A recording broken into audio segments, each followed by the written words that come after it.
chơi nó bảo nó trả nó có cứ chỗ chỉ để lại cho nó dẫn đi nó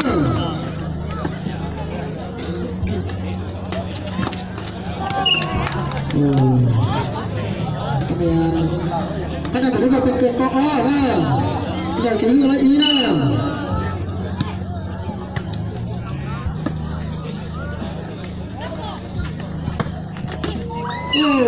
trong đó một nè cái này có ý à đấy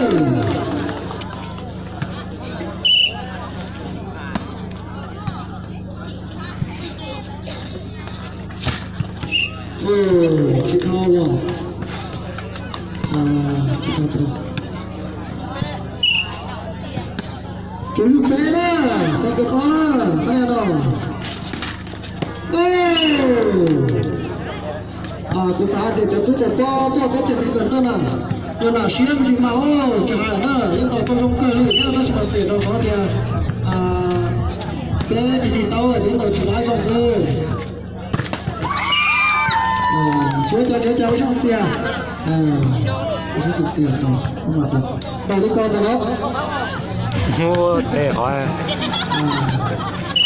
cái này cái nhập đó đó cái tuần nhập bé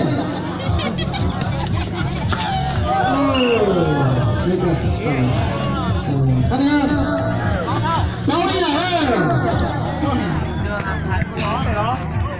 có đẹp không ý à như chúng đó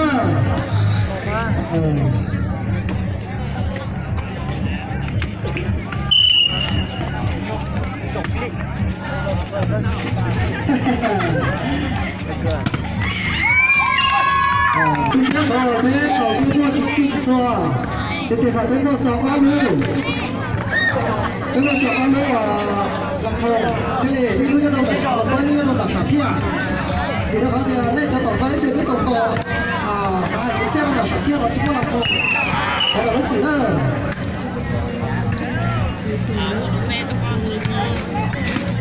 tổng vấn đề nó chỉ trò chúa cha rồi có đây thấu là cái xa cái cơ đẹp quá rồi ok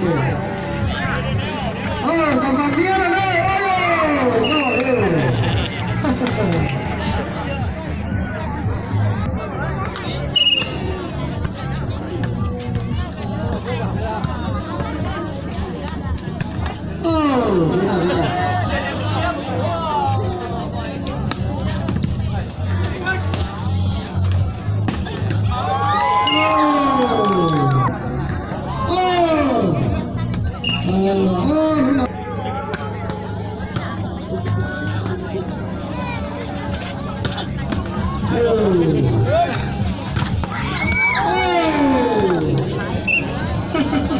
tôi có mặt cắt cũng cắt tàu vô nữa mà chắc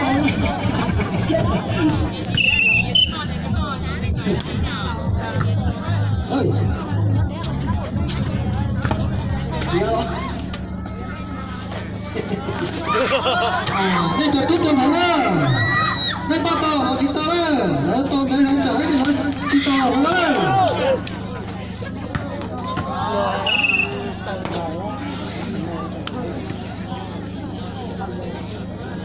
đây cho chúng ta tôi nắm á chúng ta tôi đã từng qua xíu rồi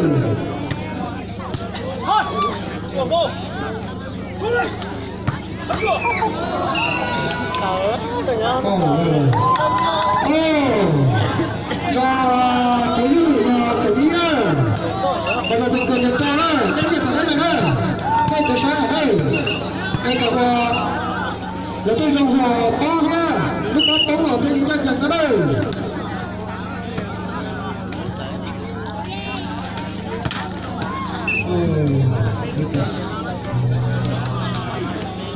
đào được cái cả xong nữa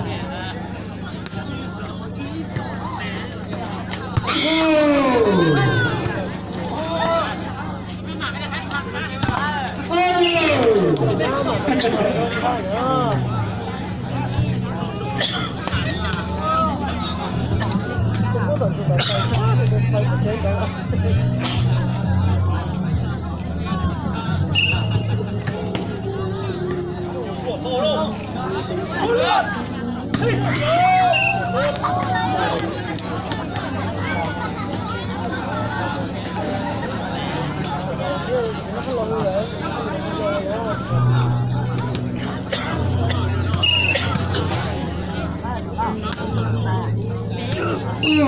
Các bạn ơi,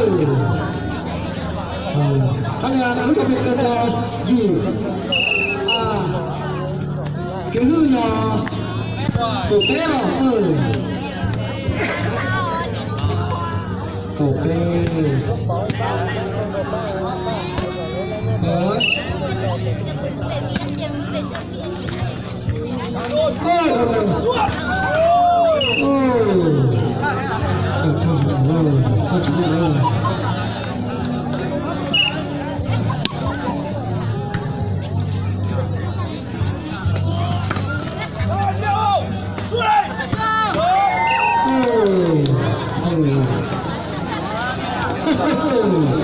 Tôi sai thì tiền ơi, đây là tôi chỉ tao bỏ nó là sai đấy, tôi bỏ nó để tôi tao sai tiền.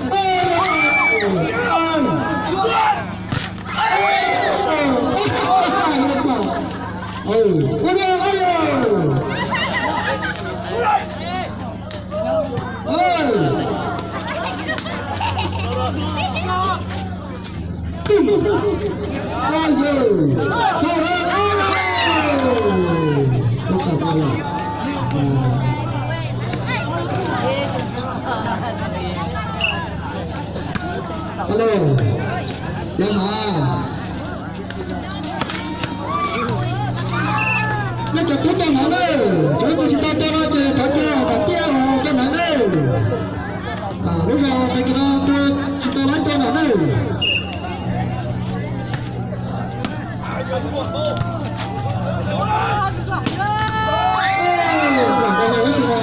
Sửa cho nó khó từ lúc mình chui ra chứ không. Đúng là tao rồi đó. Đây chỗ sai đó. Đây sai là trong cá cả thế nào. Thì đây nhóm việc mà chỉ biết sai còn đấy rồi thế hả? Đây còn nó thế đi. Bó, chỉ giúp bó đó. Và các nhà đây, cái lúc là cái hư nhà cầu chưa đây, có lúc là phải cân chân cầu đây, tôi thôn một lần chưa đúng đây.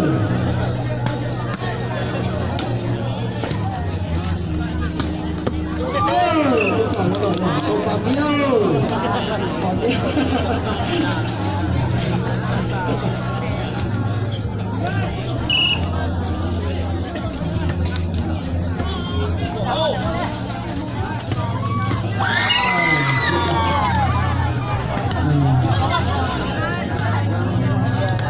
Tôi tiếp tục các một ta con trong tàu đây, dây là như thế này, đây là dây là con đây.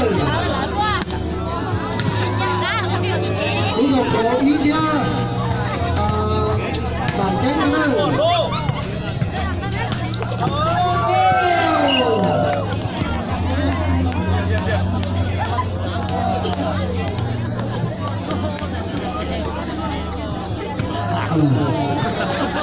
Lúc nào tôi như đang ở đi đây, lúc nào mình đang có đi, có một tàu sắt nào không được rồi đây,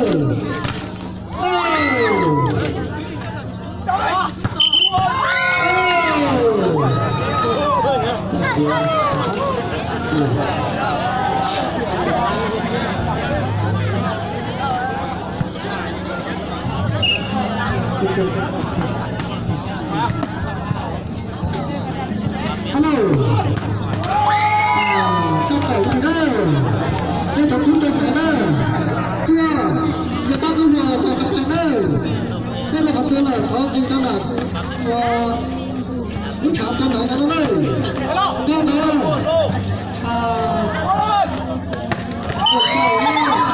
đây có cá đây, ít thịt đây.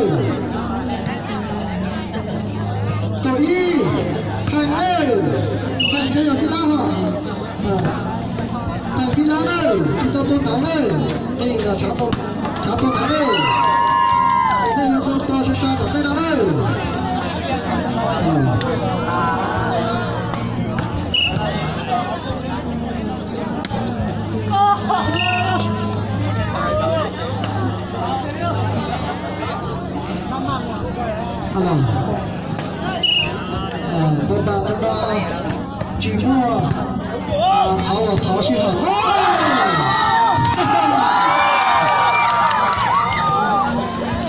ở đây nhiều năm đầu vào ở đây từ lúc nào thì đây tôi tên tên cho cục đó đây tôi thấy thằng là cầu luôn đây